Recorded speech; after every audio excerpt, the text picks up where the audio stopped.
Welcome to episode 5 of my training diaries. My name is Jeff Peltier, and today I'm going to talk about speed work as I attempt to address the question of why an ultra runner like me would bother training fast instead of just focusing on running long. I'm also going to talk about some of the nutrition products that I've begun experimenting with. But first, as always, let's talk about this past week of training.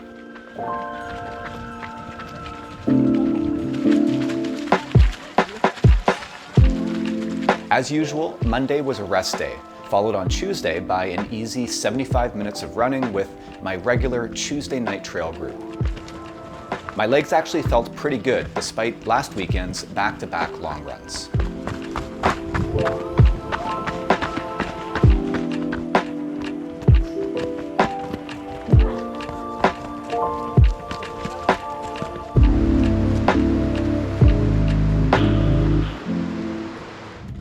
Wednesday was a tempo progression run. This was 3 sets of progressively longer intervals at tempo or zone 3 effort.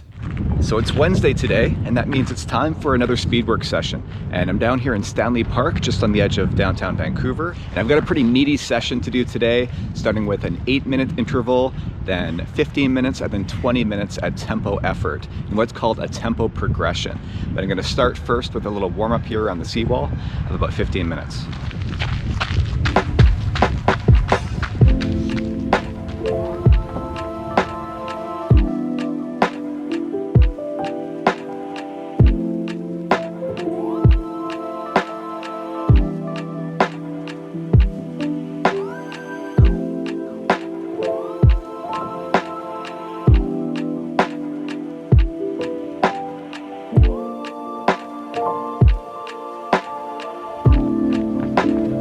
Okay, here we go. I then went directly to the gym for a strength training session, which really made for a tough back-to-back workout.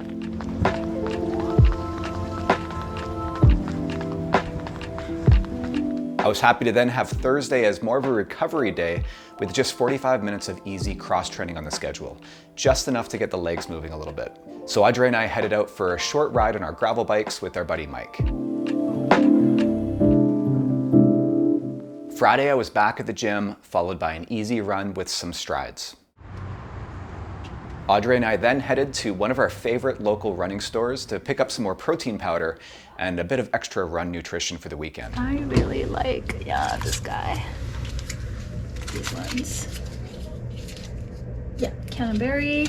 We're lucky to have a bunch of really great independent specialty run stores here in Vancouver that we pay regular visits to for advice on some of the latest gear and nutrition products. It's not as great on the run, but like before and after. Okay, I've never tried it. Oh boy, this maple one on a banana is my like go-to pre-race, pre-ultra breakfast for sure. I mentioned a couple of episodes ago that I was going to begin experimenting with some different nutrition products this season. And I was able to get a sample pack sent to me here from NAC, which is a relatively new Canadian company who originally made a name for themselves with their protein bars made from cricket powder. They've since expanded into some other products that don't have crickets in them, including these energy bars that come in a variety of flavors as well as waffles. And I'll include a link below along with an exclusive discount code that'll get you 15% off in case you want to give NAC a try for yourself. Saturday was my longest run to date with 5 hours on the schedule. And this I ran for the first time with a partially loaded pack as I start to simulate race conditions. I didn't quite fully load my pack. I want to start to build up to this gradually. So my pack weighed about 10 pounds, including water, instead of the 15 or so pounds of gear that I'll be carrying during the race. My route took a little bit longer than expected, likely because of the weight of the pack slowing me down. And then I was so close to the 50K mark, I figured, what's another 15 minutes or so? So in the end, I ran 50 kilometers or 31 miles over 5.5 hours with just under 1,200 meters or close to 4,000 feet of elevation gain plus equal descent. Okay, so I'm about 42K in, about 4.5 hours on feet. Definitely getting tired. It's like head down on the climbs, just trying to get it done at this point. But otherwise, I feel pretty good. I ate a total of 1,300 calories, so around 230 an hour, including a couple of NAC bars and waffles. And I particularly liked the mocha flavored bar, which has a chewy kind of chocolatey consistency and has caffeine in it. Sunday was then an easy run of just 90 minutes.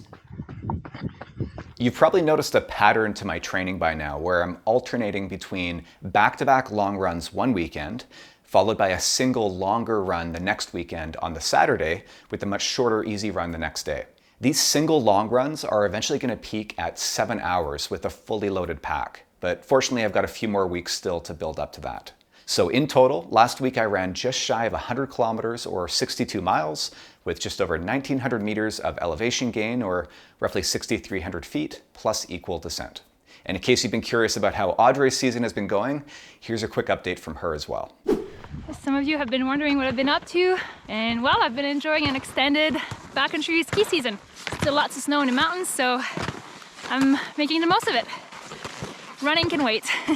Currently in Whistler backcountry, making my way to Key St. Clair Hut for a 2-night trip with a few of my girlfriends. And I'm super excited. All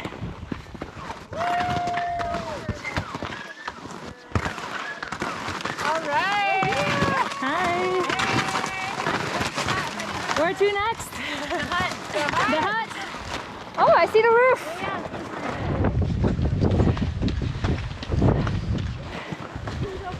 Time for lunch, I think. Yes.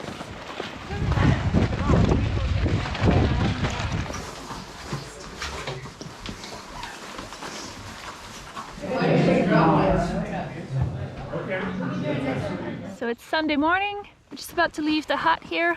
Our trip is coming to an end, but first we have to ski all the way back up and over the musical bumps to reach Whistler Resort again, and then we'll ski out the runs.